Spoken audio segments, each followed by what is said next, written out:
This is Tim Bryce with my column titled, Can I Get Some Help Here? I've discussed the changing medical culture in the past.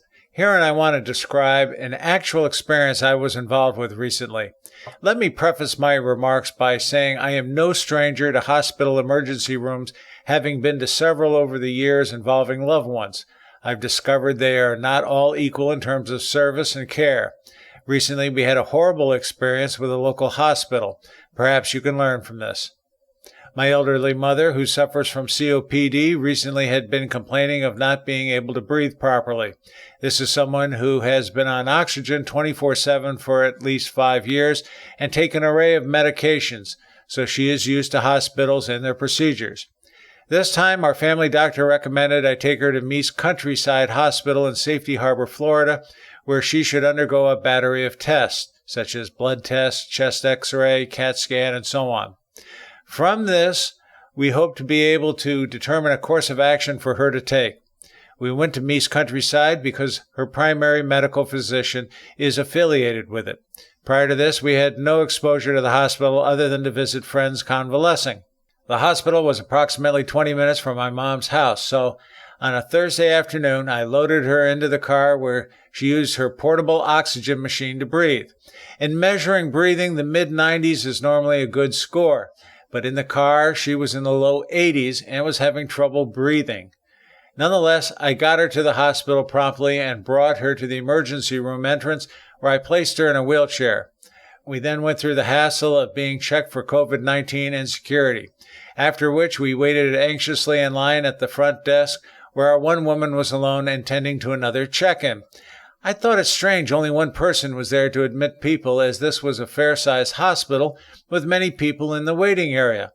When we finally got to the admitting woman, I presented my mom's ID and insurance cards, which she photocopied. I told her my mom was having trouble breathing and asked if she could please expedite the process. It appeared it didn't matter to her as she processed the admission bureaucratically. My mom's breathing seemed to be the least of her concerns.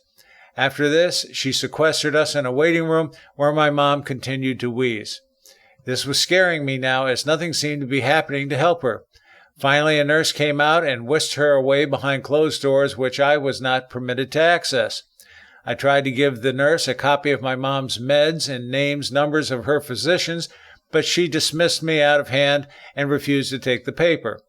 I was then left outside the door where I patiently waited for some information as to what was going on. While there, I thought about what had happened.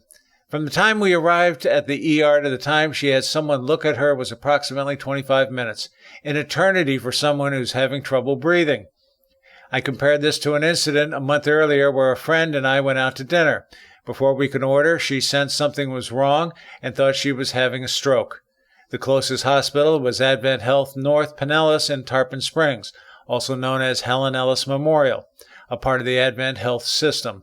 Knowing it was nearby, I had the hostess help me get her into my car, where I rushed her to the hospital at about 6:30 p.m., taking no more than 10 minutes to get there.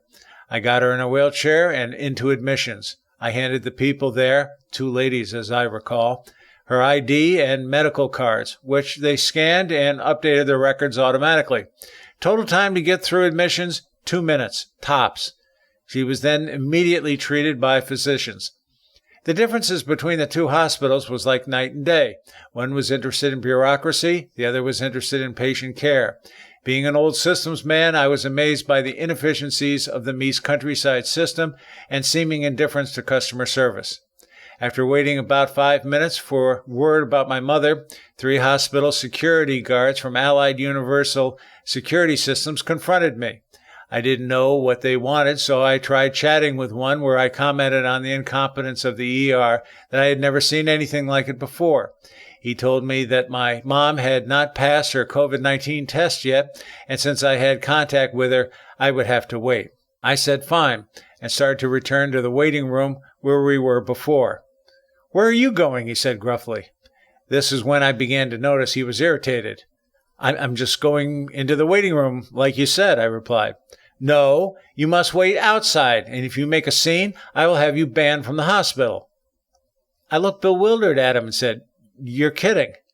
No, he wasn't. So I turned to leave and began laughing as I had never seen such incompetence in an ER like this before.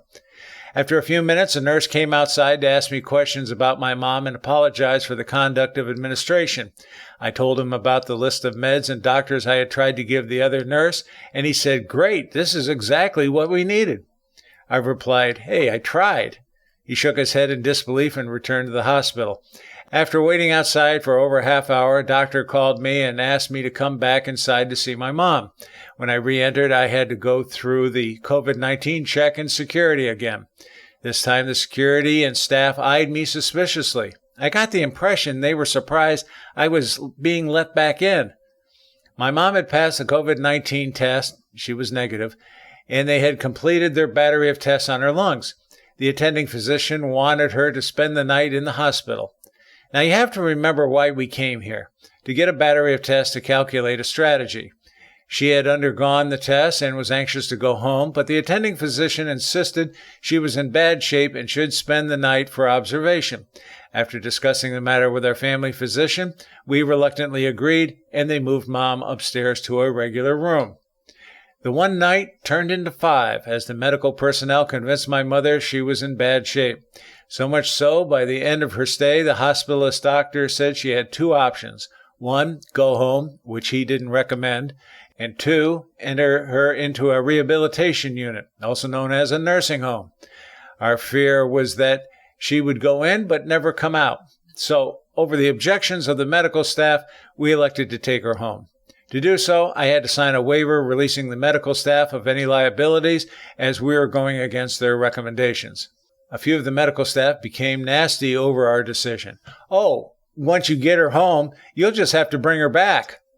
Another said adamantly, "This is crazy. You belong in a rehab center."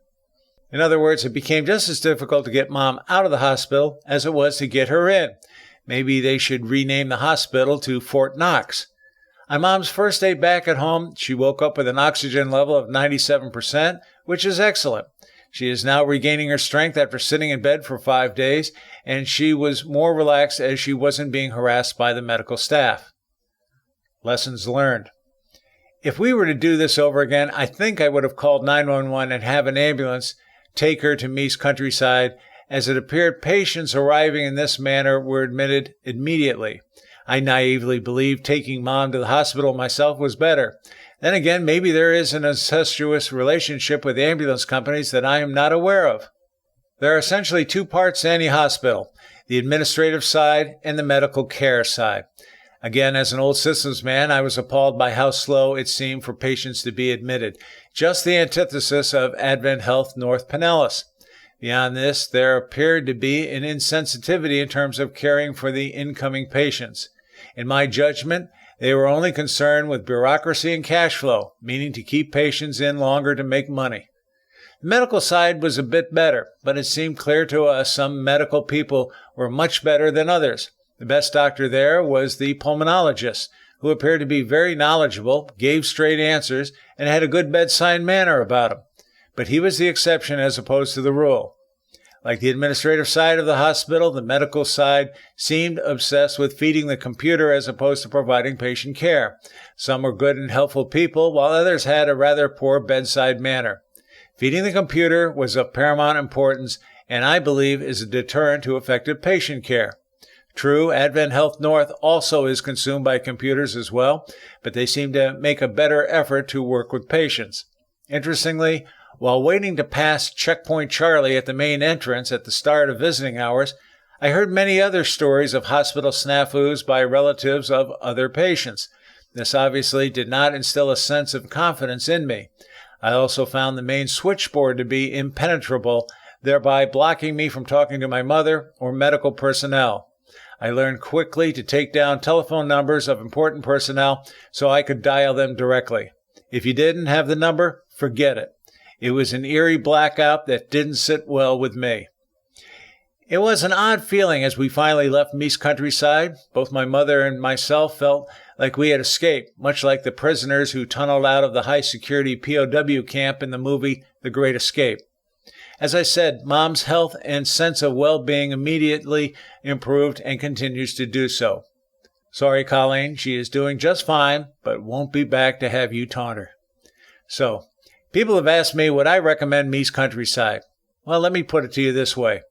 If it is between bleeding in the street or going to Mease Countryside, I'll take my chances in the street. That is how turned off I was with their service. I'm not trying to provoke a fight with Mease Countryside, but if nobody speaks up, nothing will change. Friends, keep the faith. This is Tim Bryce in Palm Harbor, Florida. Follow me on the internet at timbryce.com.